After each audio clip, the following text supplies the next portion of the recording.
Guys, you're here with me, Jen the Taxidermy Witch, and we are gonna do a review on Black Mirror episode 2, okay? So, if you're new to my channel, welcome, obviously, and we have a really awesome family and community here. The main thing I do on my channel, if the reason you're brought into this video is just because of a horror review, that's excellent, that's something I'm adding. But another thing I do is I do witchcraft here on my channel, and we have an excellent community of people here who enjoy horror reviews and who also enjoy witchcraft and herbalism, and gosh, you guys, we do so many things here.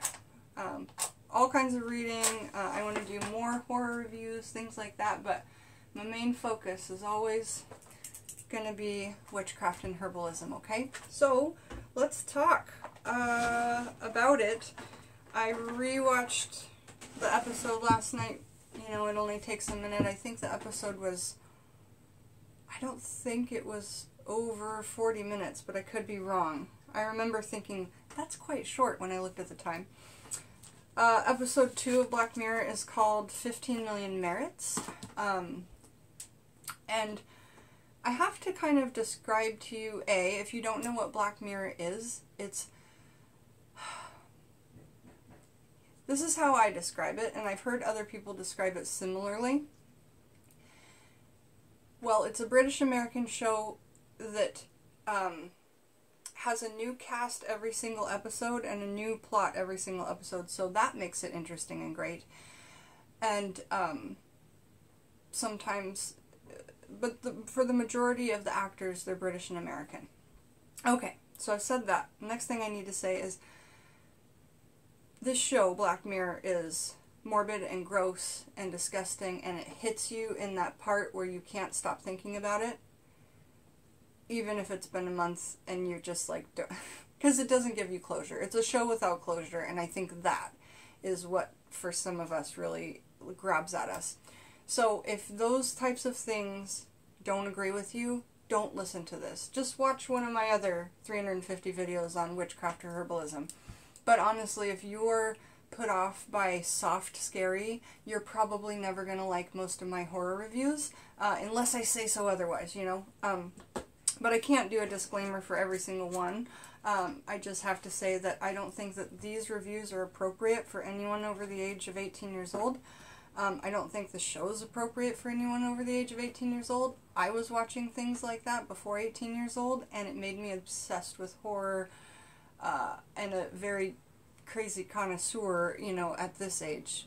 So, you know, it's up to you, but these things, they do mold you, and they do mold your mind. Okay, that being said, 15 Million Merits. And what Black Mirror is, it's like a futuristic version of the Twilight Zone, and when I say that, I mean, it's like how technology is going to fuck us over in one way or another. Every episode is about that. If you watched my review on episode 1 is about how quickly something going viral can fuck your life over. That man, the Prime Minister, he was broadcasted live for the whole world to see. Nobody wants to talk about that episode, that's fine. And if you do want to talk about it, listen to my review. That one was about how things going viral can quickly squash a person's whole being in life, okay? So, this one, maybe we can figure out together what it's about. But each one is kind of about how something else in the future, which we think is going to be technology that's going to be so great, you know, and then it turns out to be something that can just tear apart lives, right? And it's kind of an introspective look on that. Okay. That's how I've described it. Now, let's talk about 15 Million Merits. I did take notes, so apologize my looking down. A man wakes up in a room. It's very small, and it's dark. And the only thing that is in the room is a bed. And surrounded that bed, and when I say small, we're talking by like, looks like it's like 7 by 7. How long's a bed? 7 feet long? It looks like it's like 8 by 7 or something, like ridiculously small, where a normal bedroom would be, you know, 10 by 10 or 10 by 15, okay? And he wakes up in this room, and all he's got around him are the walls are computer screens. Okay, so at whatever time in the morning, 7:30 a.m., just all the lights on the walls of the computer screens of his room, they illuminate, they wake him up. He monotonely does all of his movements through life. The beginning, you kind of think in the show, oh, by the way, there's spoilers. I'm going to talk about it from start to finish. So there you go. In the beginning, you think of this episode, is this whole episode going to be silent? Or at least that's what I thought, and I bet some of you did too. Because I don't think that there's any talking for the first maybe, I'm guessing, but maybe like 4 minutes straight. And you're just like, huh, are we just going to watch this person walk through this like cube? Okay, so then he's like, gets up and he brushes his teeth. And you can see that on the computer screen wall, there's also this tally of merits. And you'll find out what those mean. But when he pushes his toothpaste, the merits go down 2 points, okay? So he's brushing his teeth, getting ready. Next thing you see is just him in an elevator with a bunch of people, and they're all wearing the same exact suit. Men, women, it's just a gray tracksuit. Okay, next, everything's monotone. Then he gets off the elevator, and you can see where he's going with these people. And he's going to work. And what work is chilling a bunch of fucking people that are in this giant, like, stacked cube of levels and levels and levels. Every level has 100 workers and 100 workers, and there's hundreds of levels and thousands of workers just in this, what we imagine. We don't even know how big this cube could be. This is just what they do, kind of an outtake of it, and you see a bit of it, but you don't even see how big it goes. There are no windows. There is no in or out. All there is there's work and home and your bathroom and the lunchroom. And that's it. You're in this cube. That's what everybody there does. We don't know why they're there. We don't know what year it is. We don't know any of it. It's all kind of on assumption. And I like that because at that point, what do they call it? The word, it's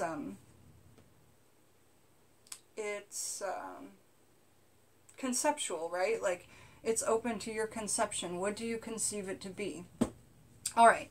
So basically, their work, what they do is they're on treadmills and they can walk at their own pace. But the people who walk slowly get fired, and then they're called the heavy people. And they're teased, and they have to wear yellow, and they're thrown garbage at, and the TV makes fun of heavy people, and society in general, you're seeing, makes fun of heavy people. So you better be on your treadmill and at least doing the minimum, or else you're going to get demoted to that. We learn when we see it happen to someone in the movie, or in the show. Well, I'm trying to give you an idea of where we're at in time and space, and what status even means. Because it's hard to get a grasp on that in some of these shows. And you have to watch them a couple times to get a better grasp as well, because you'll see more things now that you know the story that's going on. So if you enjoy these, I say watch them more than 2 or 3 times. Okay, so what else shall I... Oh, right. Even in the morning when he was brushing his teeth, and that's... I think, oh yeah, the first bit of sound you hear is when he's brushing his teeth, and all of a sudden, Wraith Babes come on, like in the bathroom, just on the screens of the wall. And what is Wraith Babes? It's like porn that you can't shut off. And when he closes his eyes, there's a buzzing, goes, dee! And all the screens of the walls go red while his eyes are shut. So they force you to watch the advertisements, which are either... It's one of 2 things. It's this American Idol thing that they call Hot Shot, or Wraith Babes, which is porn. And if you don't want to watch it, you have to pay merits to make it go away. Otherwise, you literally have to open your eyes and watch it. That in itself, to me, is chilling, and has a message to interpret, which I don't know exactly what it is, but maybe I will by the time we're done talking about it. But I guess I've never really thought about it too deeply until just now, you know, like, what's the message of this Black Mirror and this one? So, yes, the main character, this man that we're following around, he has, you notice slowly, he has a lot more merits than everybody else. Maybe he's just like quiet conservative, we don't know. Well, he meets this girl who is also the actress who plays Charlotte Wells in Harlots, and I love that show. Hulu's Harlots, 2 thumbs up from me. She plays Charlotte Wells. She plays a woman that the man that I don't know his first name. I don't think it matters. I think he says it once. That the man that we're following around, he's attracted to. So he is just kind of watching her. He's not creepy at all. He's just watching her, seeing what she's about. And then he goes into the bathroom to have a piss, and then hears her singing. And she's singing this song that's so cool, because in at least every season of Black Mirror, and every season has 4 to 6 episodes, at least every season this song comes up in at least every season. So this is the first time the song's come up here on episode 2. I don't know if it's a real song or if they made it for the show Black Mirror. It's that song, "Will Understand." I don't know the rest of the words. But if you guys, you would know. Anyway, so that's the song. She's singing it in the bathroom. And she's singing it because she's in the men's bathroom. The women's was probably full, and she wants to cover up the sound of her piss. So she's just singing over it. And she comes out, and he's enamored. He's, like, in love with her. Like, you know, in a sense. He's fallen in love with her by hearing her voice.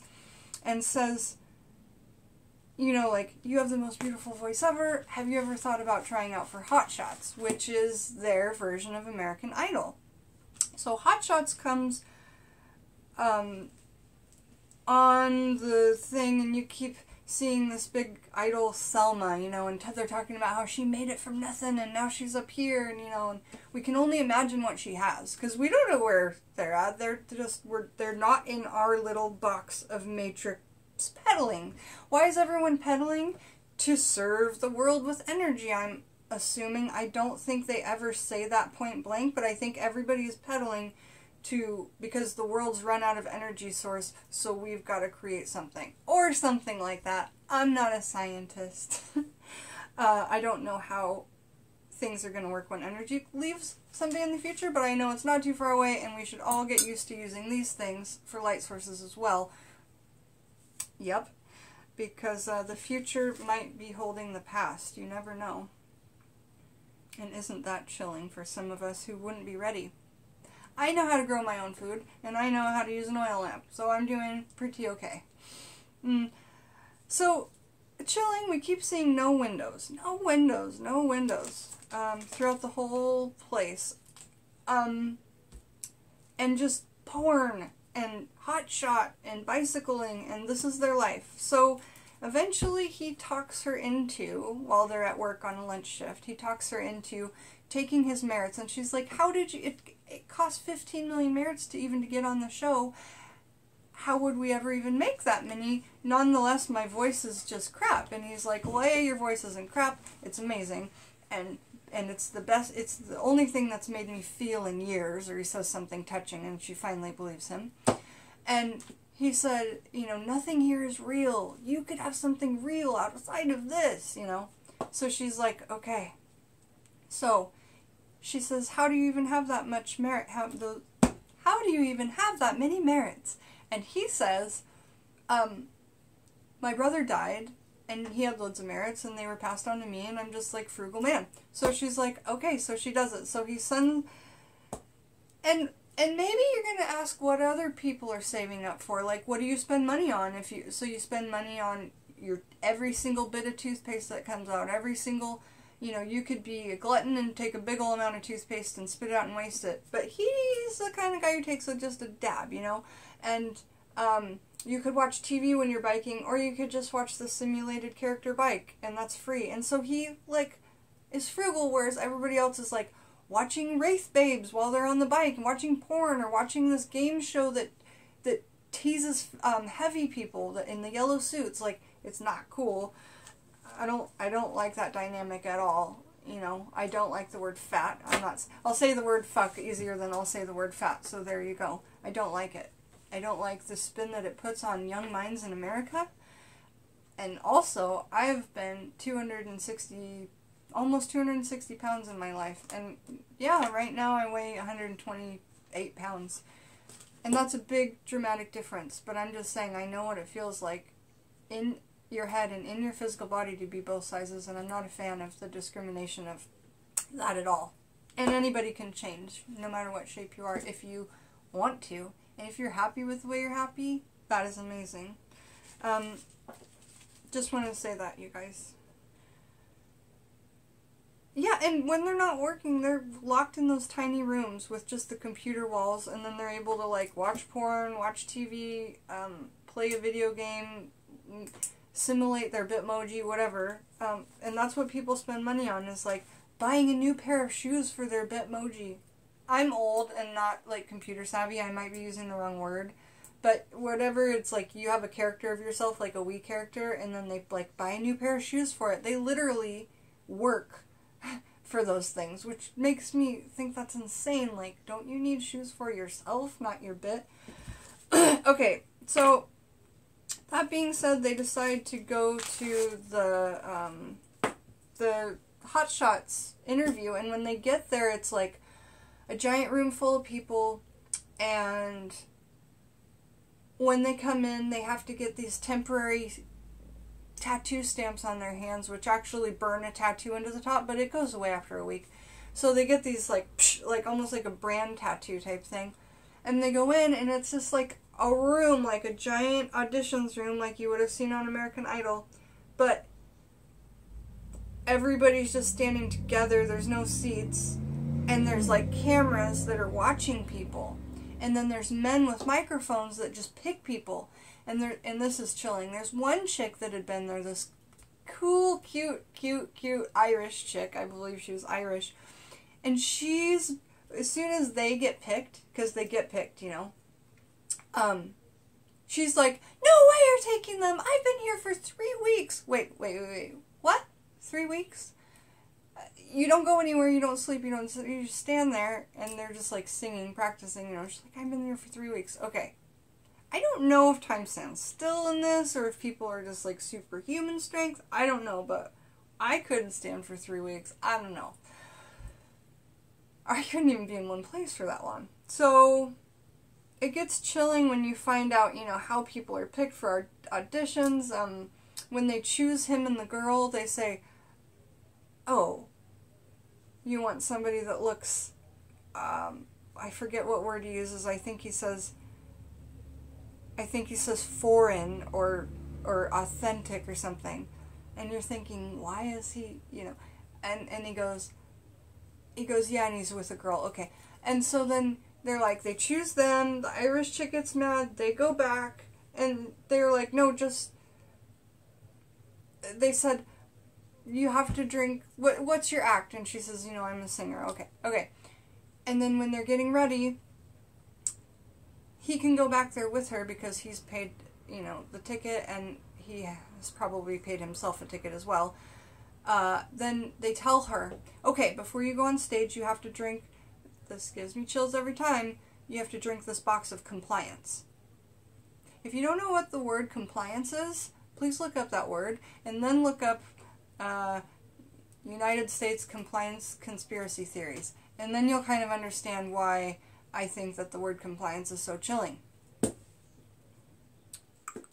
We even have, in 2 years' time, a compliance identification that will need to be done. And look into that if you don't know about it and you're in the U.S. It will ban you from flying if you don't have it. It will ban you from going in federal buildings if you don't have it. That's a tangent, but look up compliance and what it means and where you're at and all that. So, she drinks a compliance, she drops the box on the ground, she walks up to the stage. The guy picks it up and puts it in his pants. Okay. Then she's up there and she's like, "I feel kind of funny." And you can tell she's dizzy, and you can tell she's like, her head's changing and it's all becoming different.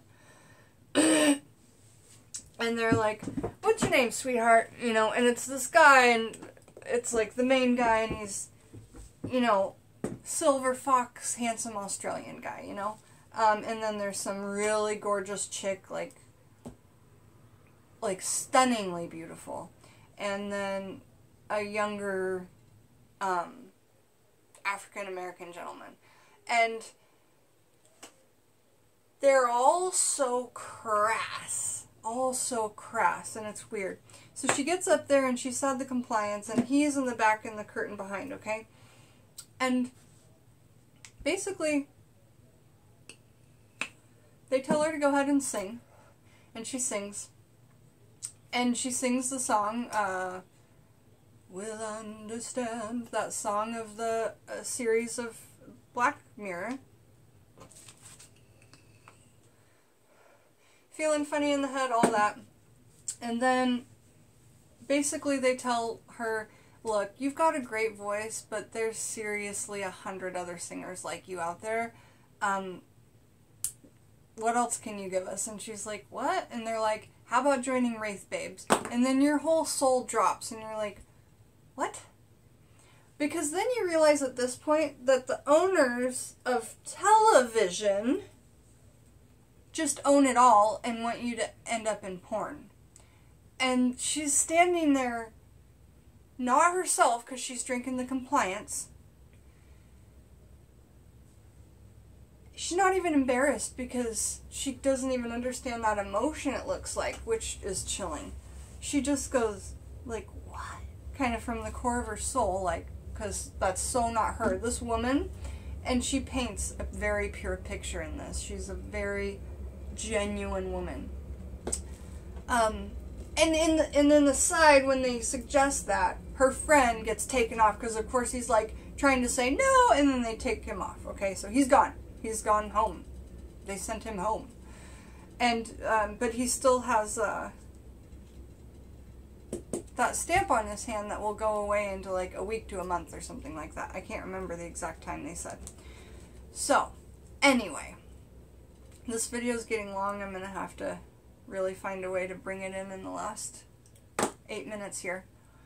So basically, because she drank the compliance, because she was under the influence, and because they said you're just an average singer, why don't you do porn? I'm sure that you won't mind because guess what? You think there'll be shame? You think there'll be pain? Oh, no. We medicate against that. We medicate against you ever having one more feeling you never want to have. Chilling. We medicate against that. And I don't know much about the porn industry, but I'm guessing that on some level or another, that's somewhat true. And within the future, if the porn addictions get worse, which, you know, there's a lot out there, especially in the last 15 years with the internet, yeah? If it gets worse, I don't see this not happening. AKA, I can totally see this happening. Okay, last but not least. Guy goes home, wakes up for work the next day, and then sees a preview on Wraith Babes of who's to come, and it's his girl. You know, they were just friends, but obviously there was a major attraction, and it's her, and she's there, and it's just a preview, and there's like a thumb in her mouth, and they're very suggestive, and da-da-da, and she's like totally like, looks different, she's different hair, different makeup, all of it, and you can tell that she's totally like high or medicated or whatever. So he freaks out and punches his glass computer screen wall, and a big shard comes off. And now he's got the shard, he's got the box of compliance, and he's got the tattoo stamp, so you see him on his bike working as hard as he can, trying to build merits. Because that tattoo stamp, and now that I think about it, it must last a month, because how would he build up 15 merits? 15 million merits in another week. So, before this tattoo stamp wears off, he builds up more merits, and you're like, what is he doing? He just wants to talk to those guys? Okay. Oh, okay, so what is he doing? He earns enough before the stamp goes away, has the box of compliance that's empty, so when he gets his chance and he gets picked and he makes it, he gets up in front of him, and she goes, here's your box of compliance. He holds up an empty one and goes, no, I already drank mine. And she goes, okay, go ahead. So he goes on that stage sober. And you're thinking, what's he going to do? Can he sing? What's he going to do? Because it's just like America's Got Talent more. It's got to be an act. So he says, I'm an entertainer. Let me show you what I'm going to do. So he just, he starts doing this like dance and they're watching him. And then one of them pushed the big red X and then the other two are watching. And then he takes out this glass shard and he holds it up to his neck. And he goes, this whole system's messed up. Like, we never see out a window. We don't know what's right, what's up, what's down. Says this big ramble with this glass shard to his neck. And he goes, and the only weapon I have against you is this. And they go, we want to give you a show. We want to give you a spot, an hour a week. What do you think? And he's like, what? And they're like, yeah, you're amazing. You move me more than anybody we've ever seen. So, the end of the show shows him in this, like, small flat, you know, but it is a flat, and it does have windows, and it shows, you know, his old buddies watching him, you know, the ones that are on the bicycles, now they're watching him and his channel, where he holds that blade up to his neck and says everything he thinks is wrong with the government, and them in boxes and how it's just, and he just says it with this passion, and then at the end goes, tune in next week for and then he's done, and he, you know, signs off of his video, his broadcast, and he kind of just looks out the window, and when you look around the apartment, there's nothing. There's nothing. He just, like, literally gained a window and some exercising freedom. There's no one with him, there's no one around him, and they don't say he's alone. They don't give you any particular details, and that's what I mean. There's no closure in this show. You're like, then what happened for him? We know she ended up in porn for the rest of her life. Bummer, and really, really, really, really chilling, and